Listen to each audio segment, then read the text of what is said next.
Le Néo-Zélandais Joe Schmidt a été désigné comme le nouvel entraîneur de l'équipe nationale de rugby de l'Australie, en remplacement d'Eddie Jones, suite à l'élimination précoce de l'équipe lors de la Coupe du Monde en France.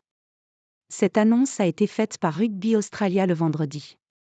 Il entrera en fonction le 1er mars, au moins jusqu'à la conclusion du British et Irish Lions Tour en 2025, a déclaré la fédération dans un communiqué. Schmidt succède donc à Eddie Jones, sorti par la toute petite porte à l'issue d'un mondial calamiteux en France seulement à 10 mois de contrat sur 5 années prévues.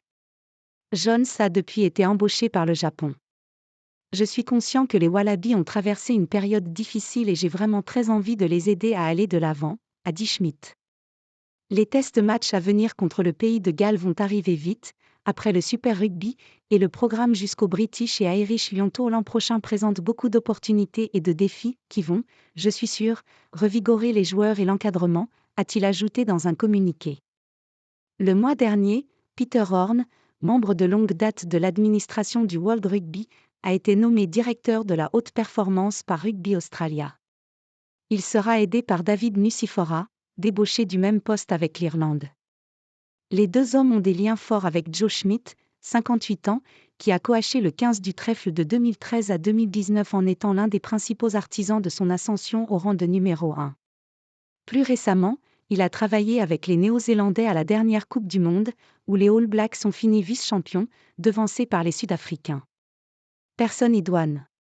C'était une décision unanime de nommer Joe, a affirmé Peter Horne, saluant la « bonne attitude », le « calme », l'approche du jeu et le « style de communication » de Schmidt. Il est la personne idoine pour les Wallabies et le rugby australien, a-t-il poursuivi. Le chef de Rugby Australia, Phil Waugh, a lui aussi loué le bilan du nouveau sélectionneur. Joe a eu du succès à chaque étape de sa carrière, a rappelé Waugh. Il a une vue globale du jeu grâce à son expérience dans les deux hémisphères nord et sud et sa nomination nous met en position de force alors que nous travaillons en vue du British et Irish Lions Tour 2025. Rugby Australia a annoncé que les détails concernant l'équipe encadrante seraient donnés plus tard. L'Australie a 18 mois pour se préparer au British et Irish Lions Tour en 2025 et sera hôte de la prochaine Coupe du Monde en 2027. Elle recevra la visite du pays de Galles en juillet.